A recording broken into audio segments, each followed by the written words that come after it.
Hi, good morning, Sean. How are you today? I'm good. Thanks, Julie. How are you doing this morning? I'm doing just fine. And I am so excited that we're going to be able to learn more about you as the incoming executive director of the Western Los Angeles chapter as I go off into the sunset in my retirement.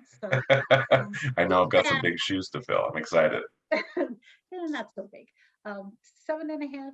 Um, but Sean, so what we'd like to do is just learn a little bit more about you. So I'm gonna ask some questions, and you'll give me some answers, and we'll just get to know you a little better. Sound good?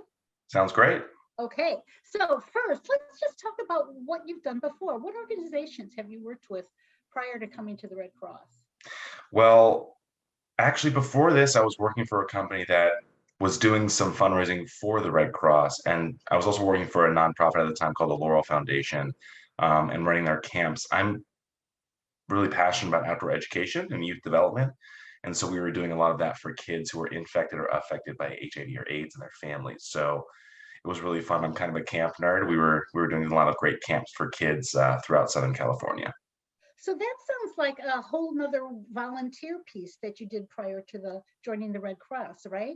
Yeah, The Laurel Project. So could you just tell us a little bit about what you did there?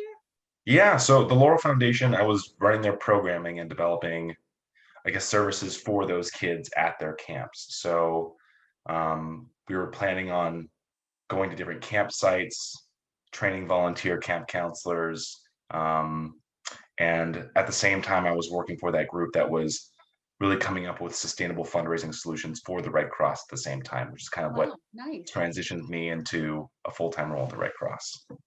Great. That sounds interesting. And Yeah. and as you know, we all experience those mission moments, which are experiences that can really motivate us or inspire us when we're on the job. Can you share a mission moment that you experienced at one of your previous organization or maybe even within Biomed at the American Red Cross? Yeah, a couple gratefully have come to mind because you run into a lot of them. But I think there are two I'll briefly highlight. I think the first one is a little boring, but it was powerful to me. When I had first gotten the Red Cross as um, a fundraising client, if you will, I knew that they were a great organization or that we did amazing work, but I didn't really know the depth of the work that we did. And so when I was reading about all the disasters, whether they be huge hurricanes or what was more powerful to me was the home fires, that the Red Cross responds to somebody at 2 in the morning when they've lost everything and they have nowhere to go. That was pretty profound to me and something that I had never really thought of. And on the biomed side, of course, it was particularly, I think, recently powerful. We recently had a daughter, which is really exciting. But it was, And we're still looking for those pictures. don't worry, you have said the magic words. I'm going to bombard you now. You're going to regret saying that. But we had our daughter in February, and it was a really scary and really tough birth. Um, Mm. and my wife ended up losing a lot of blood. And so before this, of course, I've known people who've needed it, but to touch me that close to home, um, was pretty powerful, and it was a very big full circle moment for me. Of, I've been helping to recruit um, donors and emphasize the need for blood in our community for so long. It was pretty. I was pretty grateful that it was there for us when we needed it. Oh, but everyone's doing fine now, right? Everyone's doing great. Thanks for Good, asking. good. So when you think about this month that we're halfway through, what's the best thing that has happened to you this month? You know, I'm going to give you the easy answer, which is I got this great job. It's pretty wonderful. Um, I've been working on the biomed side for a couple of years, or for my entire time at the Red Cross. I'm really excited about doing all the great humanitarian work I've been hearing about and seeing over the last couple of years too. Great. Okay, so something else, what's something that recently really moved you, that sort of sticks with you, had a connection? You know, I've been taking this journey about or through um, positive intent, and so I was reading this book um, called Thanks a Thousand, and it was talking about, you know, trying to take this route of positive intent where you don't have all the information, and you're assuming that whatever the motivation is behind that action or reaction is something positive. And it's really been powerful in shifting my approach to problem solving or leadership or just communication in general. And I genuinely felt a lot more positive, which was pretty powerful for me. Nice. That sounds like Yeah, a great thing to do. yeah. Well, I am already pretty positive, so I think I'm good. It's true. It's hard not to be positive around Julie. So I know with a new baby at home and things like that, you might not go to the movies very often these It's days, true. but what's your favorite movie about Los Angeles? About Los Angeles. Oof. You know, I haven't been to the movies in so long. It has been almost 2 years. I think I don't think it's about Los Angeles, but I know it takes place in Los Angeles, and it's the first thing I thought of. Nakatomi Tower in Die Hard. I mean, Oh, right yes, here in that's Century right. City. It's an LA movie. I mean, that's gotta be that counts, right? That absolutely counts. And it's a great movie. Yes, I agree. Great movie. Okay, what makes you laugh no matter what kind of mood you're in? Oh man, I'm gonna cheat on this one too. My daughter started giggling, and it's just so much joy. You can't help but giggle with her. It's pretty great. Yeah, that's isn't she pretty young to be giggling already? I think so. She's, just under She's 16 smart. weeks. Yeah. She's advanced. She's advanced. And what does creativity mean to you? Um, I think it means breaking the status quo. I think it means, for the cliche, it means thinking out of the box, right? I think it's challenging what your standard expectations are of something. Good. That's a good definition. I like that. So, Thanks. okay, I want you to go back and think about when you were young and what Oh, advice would you give your childhood self? this is a good question. I think I would tell myself that I'm exactly where I'm supposed to be. I think I was always trying to be 10 steps ahead, and it there's that phrase I think from one of my favorite shows where it says, "I wish somebody would tell you when the good times are the good times." And I think that I was trying to get ahead of myself so frequently that I didn't really marinate in those really great times and be present with them. God, that's a good answer. Yeah. Okay, Thanks. so as a child, what did you want to be when you grew up, other than the executive director of the I West Point? mean, this is it. No, I was really excited about being a marine biologist. Ooh, just like George Costanza. I forgot about that. Um, yeah, I think um, I love biology. I particularly love like ocean zoology. I spent a couple of years on Catalina teaching outdoor education before I went into fundraising, and I would spend time with schools that would send their kids out for science camp and teach them different snorkeling. And we basically make our own touch tanks, and I teach them about marine biology, which was pretty cool. Yeah, very cool. Have you Yeah. seen the Octopus Teacher on Netflix?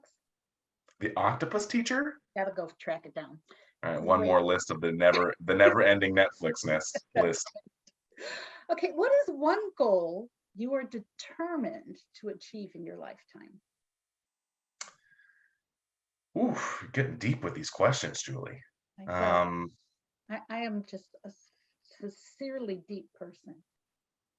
you know, I hate to pinpoint one thing. I have this deep desire to do great things. And I'm going to give you a cheater answer here a little bit and say, I think that's the one thing I want to do is I want to do great things. And for me right now, that means helping other people in a really profound way, which is, I know, it's probably why I'm at the Red Cross. Yep, that's a great answer. And do you have a favorite Mexican dish? I do. I love breakfast. It's such a Los Angeles thing to say. I love breakfast burritos right now. Nice and It's easy not to really a do. Mexican dish. Yeah. Um, I love, yeah, that's gonna be my cheating. I'm cheating a lot today. I apologize. That's okay. And what book did you read most recently that you really enjoyed? Okay, so there's two books. I'm gonna cheat a little bit again. That's okay. One of them is called Thanks a Thousand. I already talked about it a little bit. It's that book that had me start that positive intent train that I've been really passionate about. But it also talks about it. Well, it's mainly about gratitude. It's about this guy who drinks a cup of coffee and he goes through like who grew the beans, who made the soil, or who fertilized the soil to grow the beans. Who brought the mule or to that land that helped, you know, make that soil fertile. It's all these, they go really deep with gratitude, which is, it's a little bit much, but I like the message that it's driving home. There's always something to be grateful for. Um, and then there's another book that I recently read my daughter, and this is a little bit obscure, but it's called The Rabbit Listened, and it's about empathy, and it's a really powerful book. I'm starting to realize that a lot of these children's books aren't necessarily for the kids. Um, but it was really powerful, called The Rabbit Listened. Nice. I'm gonna have to track that down. So, Yeah. okay, how about music? What's your favorite musician or musical group or band? Right now, I think it changes. I love all music. No, I think I've been listening to a lot of Noah Cyrus recently. I don't even know that name. It's the music legacy of the Cyruses. This is the youngest one. Oh, got it. Yeah. Wow, cool. And what about your favorite board or card game? Board or card game? I haven't played board games in a very long time either, since the pandemic stopped. Um, I was playing this game. Actually, I'm looking up into my game closet right now. I love it, but my wife gets so mad when I bring it up at parties because it takes so long. The Betrayal of the House on the Hill. It's this long strategy game. It's like this. Anyways, it's a lot of fun when you have some time and you're with some friends. Wow, that sounds complicated. It is complicated. I get a little nerdy with it. And what city do you wish you could go visit that you've never been to? That I've never been to. You know, I'd love to go. I'm trying to remember the name of the city in Croatia that my in-laws went to recently.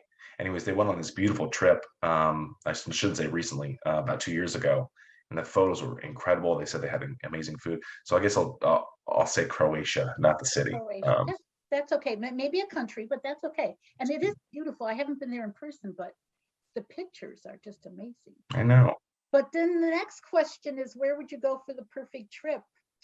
Ooh, it's Answer? okay. I've got an answer for this one. Oh, okay. Uh, my wife and I were lucky to go to the Maldives for our honeymoon, and I Um, have I am just dying to go back as the marine biologist, right? And I mean, I guess the white sand beaches are kind of nice too, but yeah, I think that was one of the most incredible trips we've been on. great. And what's your favorite form of exercise? And sleeping doesn't count. I love swimming. Is sleeping exercise? No. Um, um, But I thought as a new dad, you might say, I'd like some sleep. it's fair. You've got to burn some calories. You are breathing. Um, I love swimming. I haven't been able to swim in a little over a year. But I used to swim and play water polo, and so it was kind of like when I finally found a sport that I enjoyed. I was like, oh, the water is. It's like I feel almost more comfortable in water than I do on land. So swimming. Right. Okay, and what is one thing you love about LA? LA, Los the Angeles. food. I Oh, love the food yeah, here. the food is good here. There's always good. Doesn't matter what cuisine you're looking for, you're gonna find at least one form of it that's very good. Yeah. And what is one thing that you really wish you were better You know, pottery. at? There's a lot of things I wish I was better at. It's pottery is one of the things I'm really tough on. I have a pottery studio in my backyard, and it's a hobby that's become a little bit more involved. And I always want to do these big involved pieces, but I just struggle. And so that's one of the things in my spare time now as a father, try and really get better at. And when you go off on vacation, what do you prefer, the beach or the mountains? I'm guessing the beach. Mm, I mean, I love both. I'm cheating again, but I love the beach more. If you didn't already guess. And what do you do to manage any stress you might encounter in yourself? Sorry, can you say that again? How do you manage your stress? Breathing has You been might big for encounter. me. Breathing has been big for me. Also, I'm really lucky. My wife is a really great listener, and so she has to put up with some of the anxiety that I can't breathe out sometimes. Nice. Well, tell her we all say thank you. I will. Okay, and what is one thing that you've learned the hard way? One thing that I've learned the hard way, that you can't please everybody. Yeah, that's a good answer. So, and let's talk about what your biggest strength is and your biggest weakness. Okay. Well, that's good. These are kind of tied together. So I think my biggest strength is my enthusiasm and my love, my genuine love of people. I'm a very social person, so I love to really connect with people, and I think it serves me well. Um, and I think the weakness side goes back to me wanting to please everybody. I think that I end up, well, trying to please everybody, and sometimes it overrides either the priorities of my professional or my personal life, which can be challenging sometimes. Yeah. And this last question might be somewhat of a little bit of a duplicate, but maybe not. What about joining the LA region, this different kind of structure than you had with biomed? Yeah. What are you most excited about? Most excited is tough part. There's a lot of elements that are, um, well, I'm really eager about. I think, and I've said this a couple times, but it's the thing that I get. Like, I've worked with these incredible people over the last 7, 8 years in biomed, and now I get to work with them on our other lines of service. So most people, when they get a promotion or they're getting a new job, they have to leave these incredible people they've worked with. But I just really get to activate them on our other lines of service that I've been telling them about for the last several years. Um, and I'm really excited to kind of embark on that next chapter with them. So, Great. Well, those are the 25 questions that we frequently ask our Red Crossers. And Sean Inoue, the incoming executive director of the Western Los Angeles chapter, thank you so much for joining me and answering these questions and letting people know a little bit more about you. well, Thank you. thank you, Julie. And thanks for all of your incredible service. I know I've got quite the legacy to uphold. So, thank you again. You're welcome.